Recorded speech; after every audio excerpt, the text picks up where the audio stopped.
Today we are taking a closer look at an interesting economic discussion emerging from Iraq regarding the future of the national currency, financial liquidity, and what this could potentially mean for the country's ongoing monetary reform efforts. As always, our goal is to separate confirmed information from commentary, explain the economic significance of the latest developments, and provide a balanced analysis based on available information rather than speculation. The latest discussion comes from comments attributed to economic expert Haider al-Sheikh, who indicated that Prime Minister Ali Faleh al-Zaidi's recent visit to the United States resulted in several economic outcomes. Among those reported outcomes is a proposal related to Iraq's currency structure, which is said to be under government study as part of broader efforts to improve financial liquidity and strengthen the Iraqi dinar.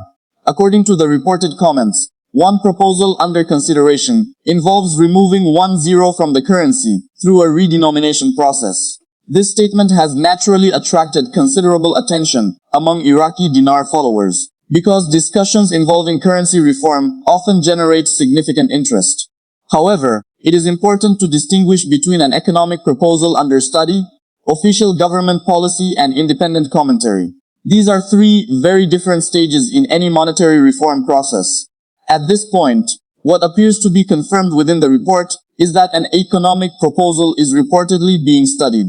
A study does not automatically mean implementation. Governments around the world regularly examine multiple policy options before deciding whether to proceed.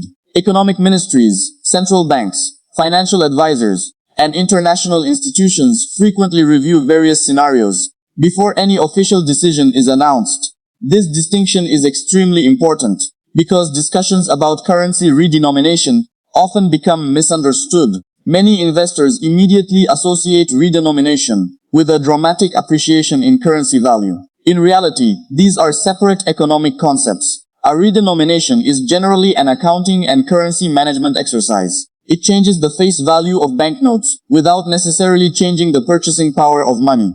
For example, if 10 were removed, prices, salaries, bank balances, and financial contracts would normally adjust proportionally. Under a properly managed redenomination, citizens should maintain the same purchasing power before and after the conversion. Economic experts often recommend redenomination after periods of inflation, or when a country has accumulated large denomination banknotes that make everyday transactions less efficient. Iraq has discussed currency reform for many years, making today's discussion part of a much longer economic conversation, rather than an entirely new development. The report specifically links the proposal to improving financial liquidity. That phrase deserves careful attention, because liquidity remains one of the central issues facing Iraq's banking system. Liquidity refers to the availability of money within the financial system, and how easily individuals, businesses, and banks can access funds for everyday transactions. Improving liquidity can help businesses operate more efficiently, encourage investment, reduce transaction costs, and support overall economic activity. Iraq has spent years attempting to modernize its banking infrastructure.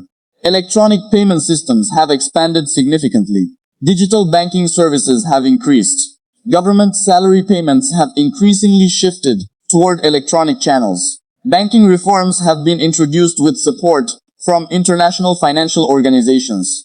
These reforms are intended to reduce reliance on physical cash, while increasing confidence in the formal banking sector.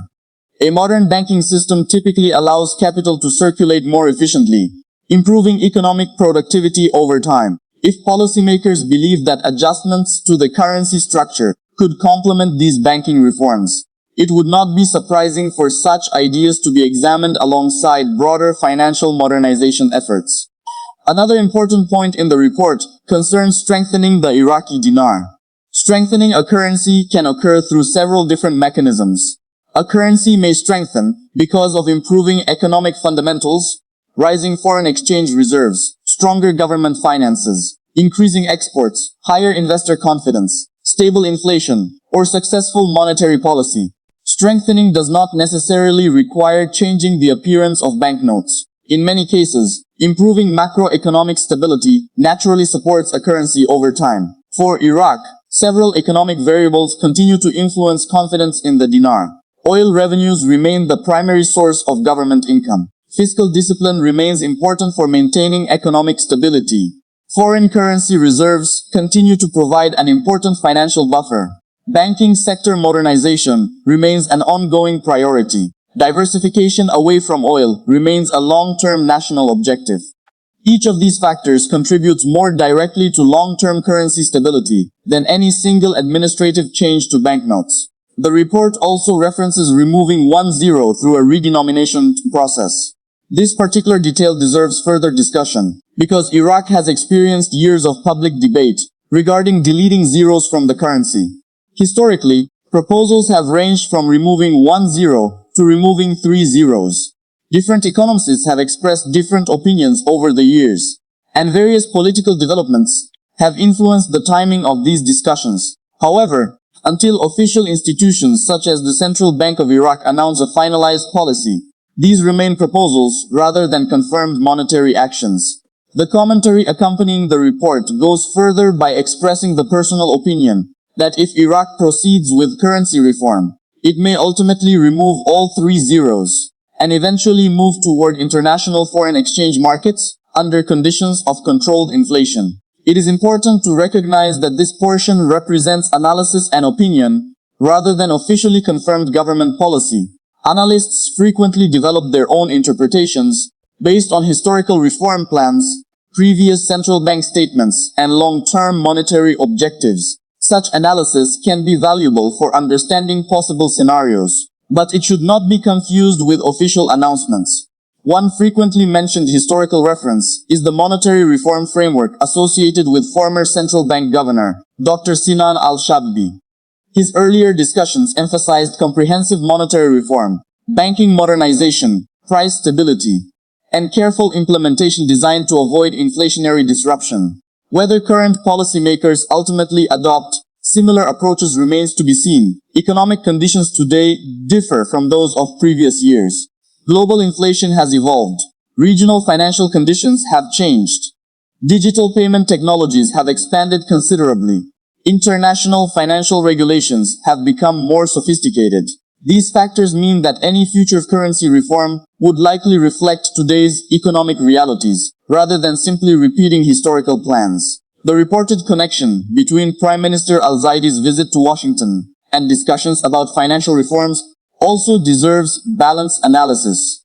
High-level international meetings often include discussions covering banking cooperation, financial transparency, investment opportunities, trade, energy, infrastructure, anti-money laundering measures, payment systems, and broader economic modernization. Currency management can certainly be one topic within larger economic discussions, particularly when countries seek greater integration into international financial markets.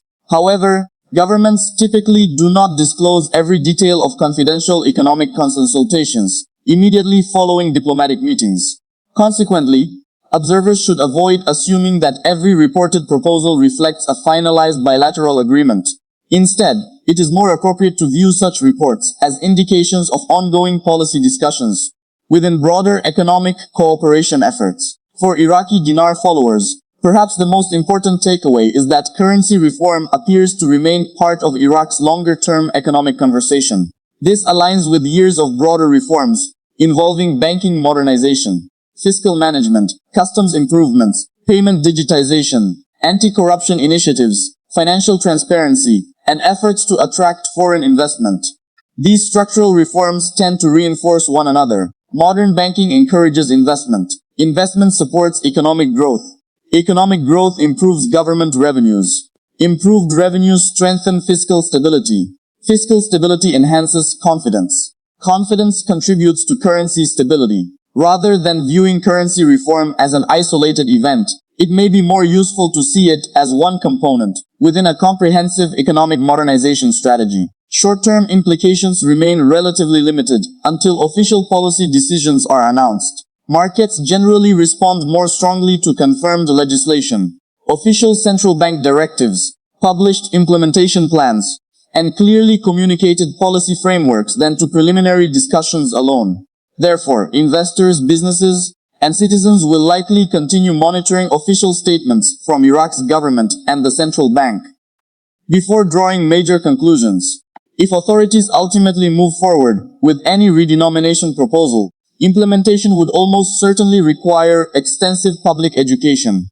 Citizens would need clear guidance regarding currency exchange procedures. Banks would require operational preparation. Businesses would need pricing adjustments. Government agencies would update accounting systems, DOPS ATMs, payment terminals, accounting software, and financial records would require coordinated modifications. Such transitions generally involve significant planning to minimize confusion and maintain public confidence. Long-term implications, however, could become more meaningful if currency reform forms part of broader successful economic modernization. A well-managed banking sector can improve financial inclusion. Efficient payment systems reduce transaction costs. Stable inflation supports household purchasing power. Detrant financial regulation encourages investment. Diversified economic growth reduces dependence on oil revenues. Together, these developments may strengthen Iraq's overall economic resilience over time. International investors also pay close attention to institutional credibility. Clear communication from policymakers helps reduce uncertainty. Predictable monetary policy strengthens confidence. Independent central banking practices enhance market credibility. Stable fiscal management supports sustainable development. These institutional factors often matter as much as currency design itself. Another aspect worth considering involves public confidence inside Iraq. Currency reform succeeds most effectively when citizens trust both their government and central bank. Public confidence encourages greater use of domestic financial institutions. Higher banking participation improves monetary policy transmission. More deposits strengthen lending capacity. Expanded lending supports private sector development. Private sector growth creates employment opportunities and contributes to broader economic expansion. These interconnected relationships demonstrate why monetary reform extends beyond simply redesigning banknotes.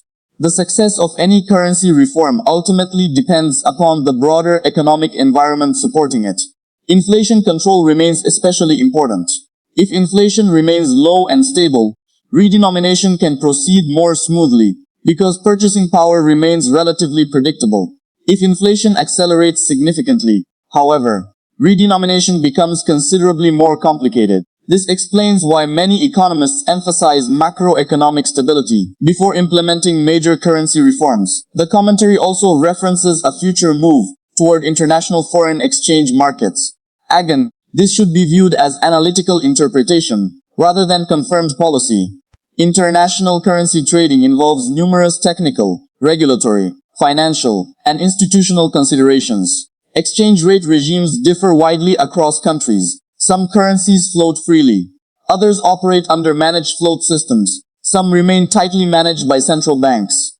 Each approach reflects unique national economic priorities. Should Iraq eventually pursue greater integration into international financial markets, policymakers would likely evaluate multiple factors, including exchange rate stability, reserve adequacy, banking sector readiness, inflation performance, fiscal sustainability, and overall economic resilience. None of these developments typically occur overnight.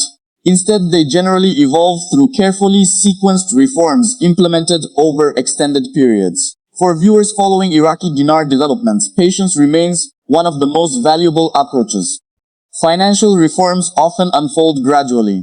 Government studies lead to policy recommendations. Recommendations may become legislation. Legislation requires implementation. Implementation requires monitoring. Results become visible over time.